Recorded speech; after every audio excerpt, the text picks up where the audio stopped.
السلام عليكم ورحمة الله وبركاته. وعليكم السلام ورحمة الله وبركاته. بسم الله والحمد لله والصلاة والسلام على رسول الله وعلى آله وصحبه وأهل بيته أجمعين.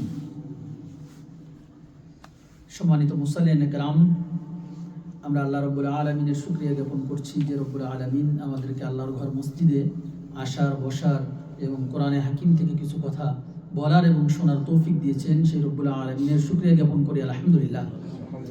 দুরূদ ও সালাম পেশ করছি মানবতার মহান শিক্ষক মুহাম্মদ রাসূলুল্লাহ সাল্লাল্লাহু আলাইহি ওয়াসাল্লামের প্রতি, যিনি আমাদেরকে মুক্তির দিশা দিয়েছেন। সম্মানিত উপস্থিতি, বিগত 2 জমায় আমরা পিতামাতার খেদমতের গুরুত্ব এবং কেন পিতামাতার খেদমত করতে হবে সে বিষয়ে আমরা কথা বলেছি। সম্মানিত উপস্থিতি, আজকে আমরা কথা বলবো সন্তানের উপরে পিতামাতার হক কি কি সেই বিষয়ে আমরা কথা বলব। সন্তানের উপরে পিতামাতার হক সম্পর্কে কোরআন হাদিসে অসংখ্য জায়গায় আল্লাহ রাব্বুল আলামিন এবং আল্লাহ রাসূল সাল্লাল্লাহু আলাইহি সাল্লাম আমাদেরকে নির্দেশনা দিয়েছে। পিতামাতার খেদমত করার জন্য 2টি দিক রয়েছে। একটি হচ্ছে যদি পিতামাতা বেঁচে থাকে, জীবিত অবস্থায় তাদের জন্য আমরা কি কি করব, এবং তারা যদি দুনিয়া থেকে চলে যায় তারপরে আমরা কি কি করব, আমরা এই 2টি বিষয়ে আলোকপাত করব। আল্লাহ রাব্বুল আলামিন পিতামাতার সাথে ভালো ব্যবহার করার জন্য এবং তাদের খেদমত করার জন্য আমাদেরকে নির্দেশ দিয়েছেন। যেহেতু আল্লাহ রাব্বুল আলামিন নির্দেশ দিয়েছেন সেহেতু এটি ফরজ, অর্থাৎ পিতামাতার খেদমত করা সন্তানের জন্য ফরজ। কেউ কেউ বলেছেন ওয়াজিব। পিতামাতার খেদমত যদি কেউ না করে তাহলে অবশ্যই সে ফরজ তরক করবে, সে কবিরা গুনার ভাগীদার হবে। এই জন্য আল্লাহ রাব্বুল আলামিন কোরআনে কারীমের মধ্যে বলেছেন, ওয়াকাদা রাব্বুকা আল্লা তা'বুদু ইল্লা ইয়্যাহু ওয়া বিল ওয়ালিদাইনি ইহসানা। আমি মানুষদেরকে নির্দেশ করেছি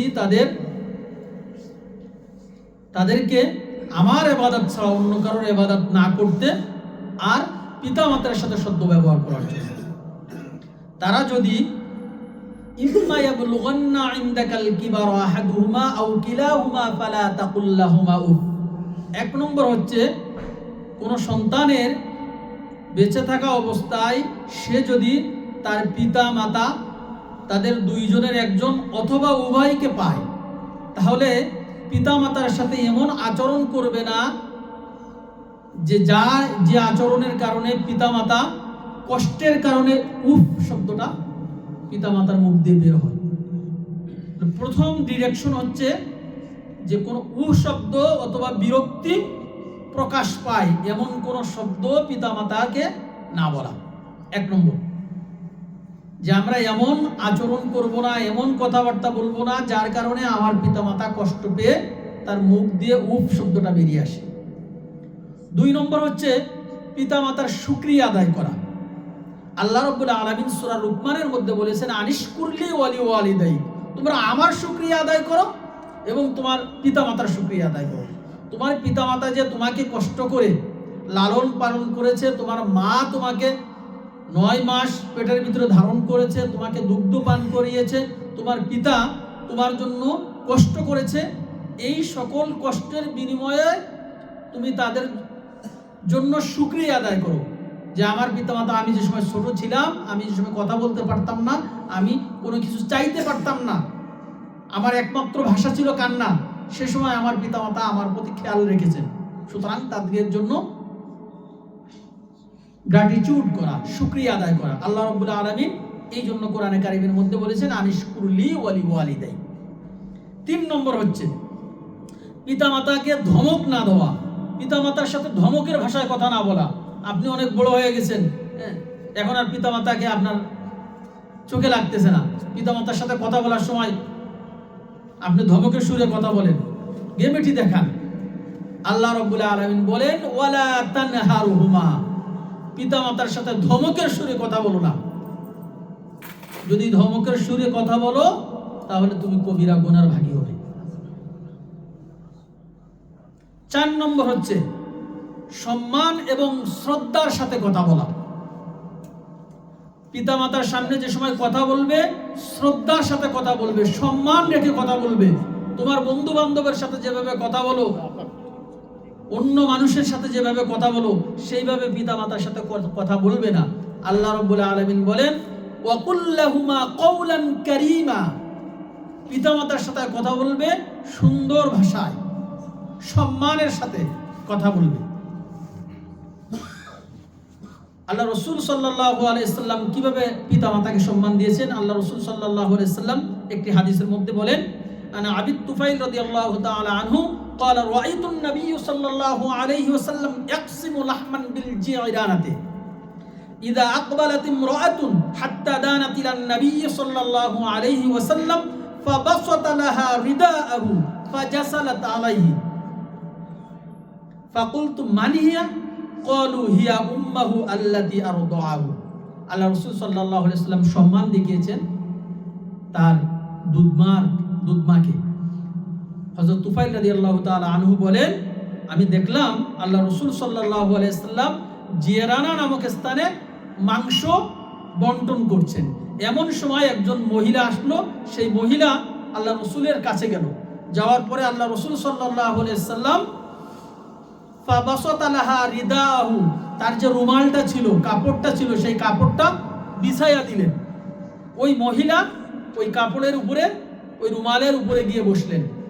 আমি জিজ্ঞেস করলাম, সাহাবীদেরকে জিজ্ঞেস করলাম, এই মহিলাটা কে? তখন তারা বলল, হিয়া উম্মাহু আল্লাতী আরদাহু, ইনি হচ্ছেন মুহাম্মদুর রাসূলুল্লাহ সাল্লাল্লাহু আলাইহি সাল্লামের দুধমা, যাকে তিনি দুধ পান করিয়েছেন। সুবহানাল্লাহ। আল্লাহ রাসূল সাল্লাল্লাহু আলাইহি সাল্লাম কিভাবে সম্মান দিয়েছেন। এই জন্য পিতামাতাকে সম্মান, পর্যাপ্ত পরিমাণে সম্মান দেওয়া, যথাযথ সম্মান দেওয়া। এরপর হচ্ছে সেবা যত্ন করা। ওয়াসাহিবহুমা ফিদ দুনিয়া মা'রুফা, তাদের সাথে দুনিয়াতে তোমরা ভালো ব্যবহার করবে, পিতামাতার সাথে ভালো ব্যবহার করবে। আল্লাহ রাসূল সাল্লাল্লাহু আলাইহি সাল্লাম এর কাছে আসমা বিনতে আবু বকর রাদিয়াল্লাহু তাআলা আনহু বলেন, কদিমাত আলাইয়া উম্মি ওয়া হিয়া মুশরিকাতুন ফি আহদি কুরাইশ, হুদায়বিয়ার সন্ধির সময় আমার মা আমার কাছে আসলেন। তিনি ছিলেন মুশরিক, মুসলমান ছিলেন না, মুশরিক। আমি প্রশ্ন করলাম, ইয়া রাসূলুল্লাহ ইন্না উম্মি কদিমাত আলাইয়া ওয়া হিয়া রাগিবাতুন, আমার মা আমার কাছে এসেছে, সে ইসলামকে পছন্দ করে না। আফা আসিলুহা, আমি কি তার সাথে সদ্ব্যবহার করব, ভালো আচরণ করব? আল্লাহ রাসূল সাল্লাল্লাহু আলাইহি সাল্লাম বলেন, নাম সিলিহা, তুমি তার সাথে সুন্দর আচরণ করো, ভালো ব্যবহার করো। 5 নম্বর হচ্ছে পিতামাতাকে মান্য করা, অনুগত হওয়া, অবদ্ধ না হওয়া, তাদের নাফরমানি না করা। আল্লাহ রাব্বুল আলামিন হযরত ইয়াহইয়া আলাইহিস সালাম সম্পর্কে বলেন, ওয়াবাররাম বিওয়ালিদাইহি ওয়া লাম ইয়াকুন জাব্বারান শাকিয়া, বলছেন সে ছিল ইয়াহইয়া আলাইহিস সালামের ব্যাপারে বললেন, সে ছিল তার পিতামাতার অনুগত, সে উদ্যত ছিল না, নাফরমান ছিল না। এই জন্য আপনাকেও পিতামাতার জন্য অনুগত হতে হবে। পিতামাতার সামনে আপনি নিজেকে অনুগত হিসাবে বিছিয়ে দিতে হবে। আল্লাহ রাব্বুল আলামিন বলেন, যে তোমরা তোমাদের পিতামাতার জন্য তোমাদের রহমতের ছায়া বিছিয়ে দাও, পাখা বিছিয়ে দাও, জানাহাজ্জুল্লি, পাখা ডানা বিছাইয়া দাও। পিতামাতার সামনে এমন ভাবে যাবে যে তুমি তার ভৃত্য, তুমি তার মনিব নয়। এইভাবে পিতামাতার সামনে তোমরা যাবে। আল্লাহ রাসূল সাল্লাল্লাহু আলাইহি সাল্লাম আরো বলেন যে পিতামাতার সুখ শান্তির জন্য আপনাকে ব্যবস্থা করতে হবে, তাদের প্রয়োজন পূর্ণ করতে হবে। রাসূল সাল্লাল্লাহু আলাইহি সাল্লামের কাছে গিয়ে এক ব্যক্তি বললেন, ইয়া রাসূলুল্লাহ, আমার আব্বা আমার সম্পদ নিয়ে যায়, অভিযোগ করলেন। আল্লাহ রাসূল সাল্লাল্লাহু আলাইহি সাল্লাম তার পিতাকে ডাকলেন। তার পিতা আসলেন, লাঠি ভর দিয়ে আস্তে আস্তে আসলেন। আসার পর আল্লাহ রাসূল সাল্লাল্লাহু আলাইহি সাল্লাম জিজ্ঞেস করলেন। জিজ্ঞেস করার পরে ওই ব্যক্তি বলল, ইয়া রাসূলুল্লাহ, আমার এই সন্তান যে সময় অবুঝ ছিল, যে সময় সে দুর্বল ছিল, যে সময় সে কোনো কাজ করতো না, সে সময় আমার কাছ থেকে সে অর্থ সম্পদ দিত, আমি কোনোদিন তাকে না করতাম না, বরং আমি আরো উইলিংলি তাকে দিতাম। আজকে আমি দুর্বল হয়ে গেছি, আমি আজকে অর্থ উপার্জন করতে পারি না, এই কারণে আমি তার কাছ থেকে তার সম্পদ নেই। আল্লাহ রসুল সাল্লাল্লাহু আলাইহি সাল্লাম বললেন, ওই ব্যক্তিকে বললেন যে তুমি এবং তোমার সম্পদ সবই তোমার পিতা। সুবহানাল্লাহ। আল্লাহ রসুল সাল্লাল্লাহু আলাইহি সাল্লাম এইভাবে আমাদেরকে ডিরেকশন দিয়েছেন। আল্লাহ রাব্বুল আলামিন বলেছেন, ইয়াসআলুনাকা মাযা ইনফিকুন, মানুষরা তোমাকে জিজ্ঞেস করে যে কি ব্যয় করব, আপনি বলে দেন কুল মান ফাকতুম মিন খায়রিন ফালিল ওয়ালিদাইনি ওয়াল আকরাবিন, তোমরা যাই ব্যয় করো না কেন, যা আল্লাহর রাস্তায় দাও না কেন, তার সবচেয়ে বড় হকদার হচ্ছে তোমার পিতা এবং তোমার নিকট আত্মীয় স্বজন। সুবহানাল্লাহ। আল্লাহ রাসূল সাল্লাল্লাহু আলাইহি সাল্লামের কাছে এক ব্যক্তিকে জিজ্ঞেস করলেন, অভিযোগ করলেন যে আমার মা খুব বদমেজাজি। আল্লাহ রাসূল সাল্লাল্লাহু আলাইহি সাল্লাম বললেন, যে সময় তোমার মা তোমাকে 9 মাস পেটে ধারণ করেছিল সে সময় তিনি বদমেজাজি ছিলেন না? এই ব্যক্তি আবার বললেন, ইয়া রাসূলুল্লাহ, সত্যিই আমার মা বদমেজাজি। আল্লাহ রাসূল সাল্লাল্লাহু আলাইহি সাল্লাম বললেন, তোমার মা যে সময় তোমার জন্য রাত জেগেছে, তোমাকে দুধ পান করিয়েছে, সে সময় কি তোমার মা বদমেজাজি ছিলেন না? এরপরে ওই সাহাবী বললেন, ইয়া রাসূলুল্লাহ, আমি আমার মার ঋণ শোধ করে দিয়েছি। কিভাবে শোধ করে দিয়েছো? যে আমি আমার মাকে পিঠে নিয়ে হজ পালন করিয়েছি, আমি আমার মার ঋণ শোধ করে দিয়েছি। আল্লাহ রাসূল সাল্লাল্লাহু আলাইহি সাল্লাম বললেন, তোমার মা শুধুমাত্র যে সময় তোমাকে জন্ম দেয়, প্রসব করে, সেই সময়ের বেদনা, সেই সময়ের কষ্ট কি তুমি শোধ করতে পারবে? আল্লাহ রাসূল সাল্লাল্লাহু আলাইহি সাল্লাম এভাবেই পিতা মাতার খেদমত করার জন্য আমাদেরকে বলেছে। সম্মানিত উপস্থিতি, এরপরে আরেকটি বিষয় হচ্ছে পিতা মাতাকে গালি দেওয়া যাবে না, নাফরমানি করা যাবে না। আল্লাহ রাসূল সাল্লাল্লাহু আলাইহি সাল্লামকে জিজ্ঞেস করা হলো, আল্লাহ রাসূল সাল্লাল্লাহু আলাইহি সাল্লাম বললেন, ইন্না মিন আকবারিল কাবাইরি আইয়ালা আনার রাজুলু ওয়ালিদাইহি, কবিরা গুনাহের মধ্যে সবচেয়ে বড় কবিরা গুনাহ হচ্ছে পিতামাতাকে লানত করা, পিতামাতাকে গালি দেওয়া। এক ব্যক্তি জিজ্ঞেস করলো, ইয়া রাসূলুল্লাহ, মানুষ কি তার পিতামাতাকে গালি দেয়, গালি দিতে পারে? আল্লাহ রাসূল সাল্লাল্লাহু আলাইহি ওয়াসাল্লাম বললেন, ইয়াসুব্বুর রাজুলু ফাসুব্বু আবাহু ইয়াসুব্বু উম্মাহু ফায়াসুব্বু উম্মাহু, কোন ব্যক্তি যদি অন্য কারোর পিতাকে গালি দেয়, অন্য কারোর মাতাকে গালি দেয়, আর সেই ব্যক্তি যে সময় তার মা তুলে, তার বাপ তুলে গালি দেয়, সেটা তার জন্য লানত হয়ে যায়। এই জন্য এটা একটা বড় কবিরা গুনাহ, গালিগালাজ করা যাবে না, লানত করা যাবে না। এরপর হলো পিতার ইন্তিকালের পরে কি করতে হবে। আল্লাহ রাসূল সাল্লাল্লাহু আলাইহি সাল্লামের কাছে জিজ্ঞেস করা হলো, হাল বাকিয়া মিন বিররি আবাওয়াইয়া শাইয়ান বাদা মাউতিহা বাররুহুমা, ইয়া রাসূলুল্লাহ সাল্লাল্লাহু আলাইহি সাল্লাম, আমার পিতামাতা মারা যাওয়ার পরে আমার কি কোনো দায়িত্ব রয়েছে, কোনো কাজ রয়েছে, তাদের কোনো হক রয়েছে? আল্লাহ রাসূল সাল্লাল্লাহু আলাইহি সাল্লাম বললেন, নাম, অবশ্যই রয়েছে। খিসালুন আরবাউন, 4টা কাজ তোমার জন্য করতে হবে। আর দুআউ লাহুমা ওয়াল ইস্তিগফারু লাহুমা, তাদের জন্য দোয়া করতে হবে, ওয়াল ইস্তিগফার, তাদের জন্য ক্ষমা চেতে হবে। কিভাবে দোয়া করবেন? আল্লাহ রাব্বুল আলামিন শিখিয়ে দিয়েছেন, রব্বিরহামহুমা কামা রাব্বায়ানি সগীরা। আল্লাহ রাব্বুল আলামিন শিখিয়ে দিয়েছেন, রব্বানা গফিরলি ওয়া লিওয়ালিদাইয়া ওয়া লিল মুমিনিনা ইয়াওমা ইয়াকুমুল হিসাব। আল্লাহ রাব্বুল আলামিন শিখিয়ে দিয়েছেন, রব্বি গফিরলি ওয়া লিওয়ালিদাইয়া ওয়া লিমান দাখালা বাইতিয়া মুমিনা ওয়া লিল মুমিনিনা ওয়াল মুমিনাত। এই দোয়াগুলো পড়তে হবে, তাদের জন্য ইস্তিগফার করতে হবে। ওয়া ইনফাজু আহদিহিমা, তাদের কোনো প্রতিশ্রুতি থাকলে, ওয়াদা থাকলে, তাদের ঋণ থাকলে, সেই ঋণ আপনাকে শোধ করতে হবে, তাদের ওয়াদা আপনাকে পালন করতে হবে। তারা কোনো প্রমিস কারোর সাথে যদি করে যায়, সেটা আপনাকে ফিল আপ করতে হবে। ওয়া ইকরামু সাদিকিহিমা ওয়া সিলাতুর রাহিম, এবং তাদের বন্ধু বান্ধবদের, আপনার পিতার বন্ধু বান্ধব, আপনার মাতার বান্ধবীকে সম্মান করতে হবে। ওয়া সিলাতুর রাহিম, এবং আত্মীয়তার সম্পর্ক বজায় রাখতে হবে। আল্লাহ রাসূল সাল্লাল্লাহু আলাইহি সাল্লাম বলেন, লা ইয়াদখুলুল জান্নাতু কাতিউন, যারা আত্মীয়তার সম্পর্ক ছিন্ন করে সে জান্নাতে প্রবেশ করবে না। নাউজুবিল্লাহ।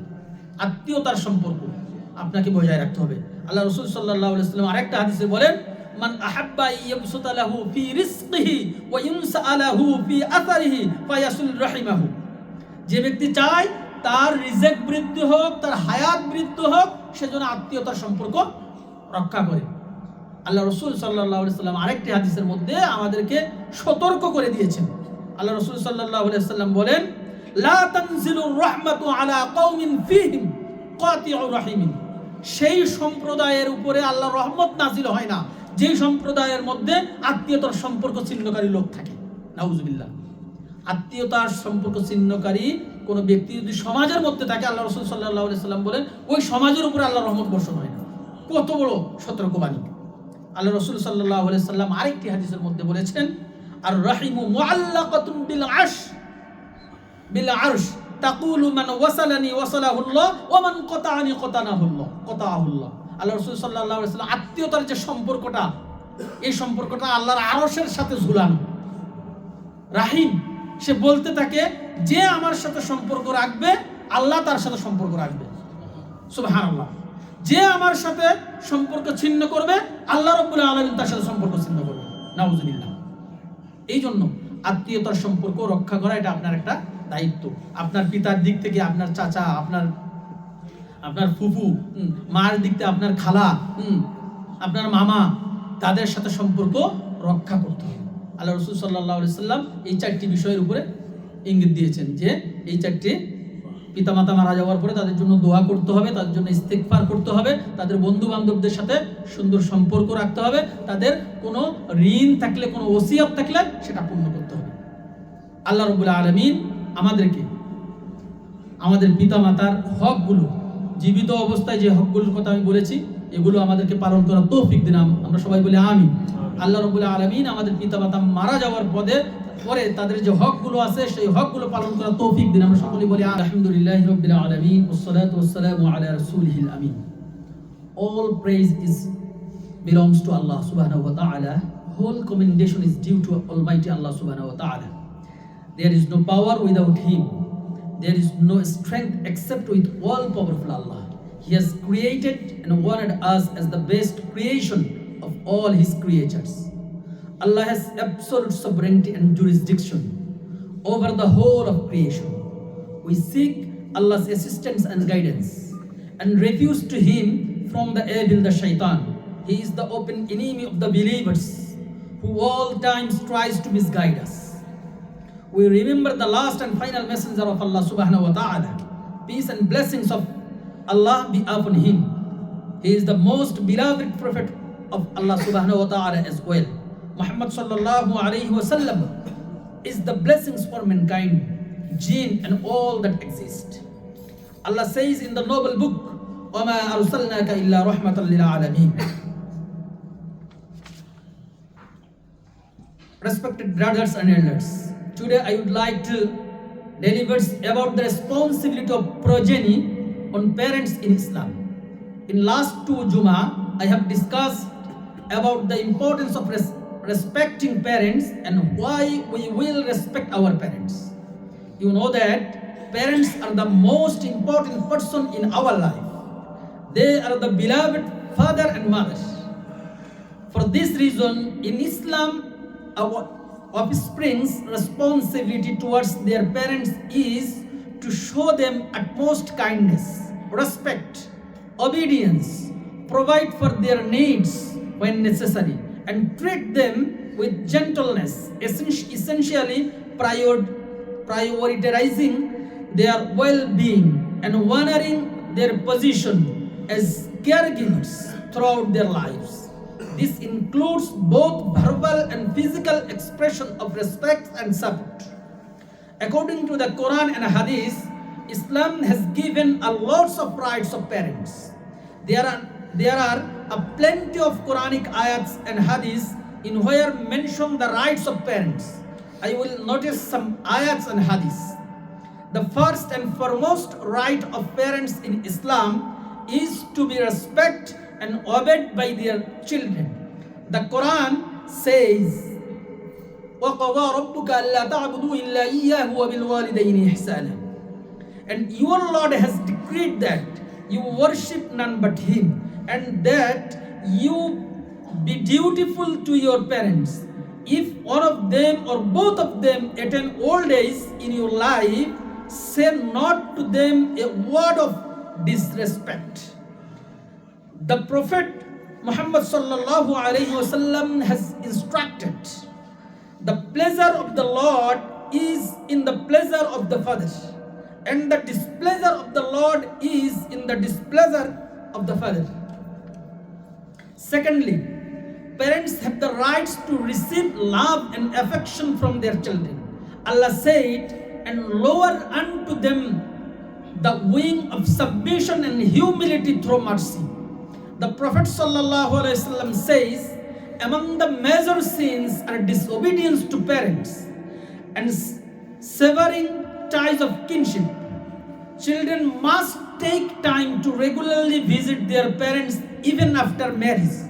And when living separately, parents have the right not to be abandoned or sent to old homes. Another important right is parents have the right to be addressed gently with soft and kind words and not rebukes them. Allah said, nor shout at them but address them in terms of honor. Our beloved Prophet Muhammad sallallahu alaihi wasallam said, Allah is pleased when a child loving strokes the head of his or her parents. The parents have the right to get gratitude from their children. The Almighty Allah said in the Holy Quran in Surah Luqman, Anishkur li waliday, gives thanks to me and gives thanks to your parents. Children have no right to show arrogance in front of their parents. Allah subhanahu wa ta'ala says that, and dutiful towards his parents, and he was neither arrogant nor disobedience to Allah or to his father. Another important rights of our parent is to fulfill their need of them, their needs. To fulfill the needs of our parents is our duty. We should give them proper clothing, food, room, and other things they need. Spending on parents had also lots of rewards. Allah says in the Holy Quran, they ask you as to what they should spend. Say, whatever you spend to goods is to be for your parents and your neighbors. Prophet Muhammad sallallahu alaihi wasallam said, O Messenger of Allah, my father asked for me my property. Then the Prophet said, both you and what you possess are your father's. Don't abuse the parents. Allah's Messenger said, it is one of the greatest sin that a man should curse his parents. It was asked by the people, O Messenger, how does a man curse his parents? The Prophet said, the man abuses the father of another man, and the latter abuses the father of the former and abuses his father or mother. About the respecting parents, Asma bint Abu Bakr radiallahu ta'ala anha narrated, my mother came to me during the life of Allah's Messenger, and she was a pagan. I said to him, my mother has come to me and desires to receive a reward from me. Shall I keep good relation with her? The Prophet sallallahu alaihi wasallam said, yes, keep good relation with her. Another hadith narrated Abu Tufail, I saw the Prophet Muhammad sallallahu alaihi wasallam distributing flesh at Jirana, and I was a boy in those days bearing the bone of the camel. And when a man who came forward approached the Prophet Muhammad sallallahu alaihi wasallam, he spread out his cloak for her, and she sat on it. I asked, who is she? The people said that she is his foster mother. Dear audience, the man asked to the Messenger of Allah subhanahu wa ta'ala, is there any act of dutifulness which can I do for my parents after their death? He replied, yes, there are 4 things: supplication for them, asking forgiveness for them, fulfilling their pleases, and being generous to friends to theirs. You only have the ties to kinship through your parents. We do dua for Allah subhanahu wa ta'ala. He teaches us, رَبِّ رَحَمْهُمَا كَمَا رَبَّيَانِي صَغِيرًا رَبَّنَا اغْفِرْ لِي وَلِوَالِدَيَّ وَلِلْمُؤْمِنِينَ يَوْمَ يَقُومُ الْحِسَابُ رَبَّنَا اغْفِرْ لِي وَلِوَالِدَيَّ وَلِمَنْ دَخَلَ بَيْتِيَ مُؤْمِنًا وَلِلْمُؤْمِنِينَ وَالْمُؤْمِنَاتِ. We will do supplication for them because our Prophet sallallahu alaihi wasallam said, when the human being dies, his deeds end except for three: ongoing charity, beneficial knowledge, or a righteous child who prays for him. Dear brothers, we will fulfill their pledges and promises, as well as we will protect their kinship and their friendship. Our Prophet Muhammad sallallahu alaihi wasallam said that anyone who wants to have his provision expanded and his term of life prolonged should maintain ties of kinship.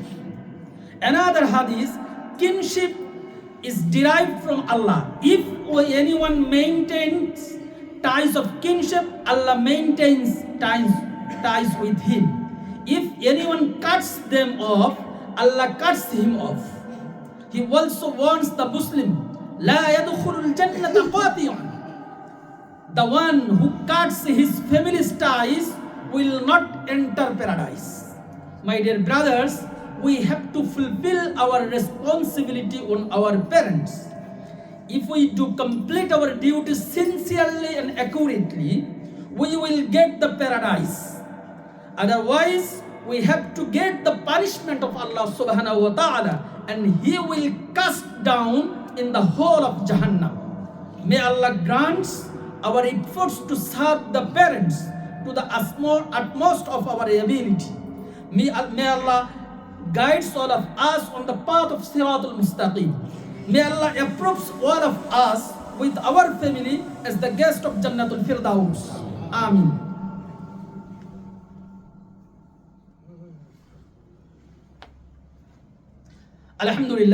الحمد لله أستعينه وأستغفره ونعوذ بالله من شرور أنفسنا ومن سيئات أعمالنا من يهد الله فلا مضل له ومن يضلل فلا هادي له ونشهد أن لا إله إلا الله وحده لا شريك له ونشهد أن سيدنا ونبينا ومولانا محمدا عبده ورسوله أرسله بالحق بشيرا ونذيرا بين يدي الساعة من يطع الله ورسوله فقد رشد ومن يعصهما فإنه لا يضر إلا نفسه ولا يضر الله شيئا. أعوذ بالله من الشيطان الرجيم. بسم الله الرحمن الرحيم. إن الله وملائكته يصلون على النبي يا أيها الذين آمنوا صلوا عليه وسلموا تسليما. اللهم صل على محمد عبدك ورسولك وصل على المؤمنين والمؤمنات والمسلمين والمسلمات وعلى آله وأزواجه وأهل بيته أجمعين. قال النبي صلى الله عليه وسلم أرحم أمتي بأمتي أبو بكر وأشدهم في أمر الله عمر وأصدقهم حياء عثمان وأقضاهم علي وفاطمة سيدة نساء أهل الجنة والحسن والحسين سيدا شباب أهل الجنة وحمزة أسد الله وأسد رسوله. اللهم اغفر للعباس وولده مغفرة ظاهرة وباطنة لا تغادر ذنبا. الله في صحابي لا تتخذهم غرضا من بعدي فمن أحبهم فبحبي أحبهم ومن أبغضهم فببغضي أبغضهم وخير أمتي قرني ثم الذين يلونهم ثم الذين يلونهم والسلطان ظل الله تعالى في الأرض من أهان سلطان الله في الأرض أهانه الله. إن الله يأمر بالعدل والإحسان وإيتاء ذي القربى وينهى عن الفحشاء والمنكر والبغي يعظكم لعلكم تذكرون فاذكروني أذكركم واشكروا لي ولا تكفرون.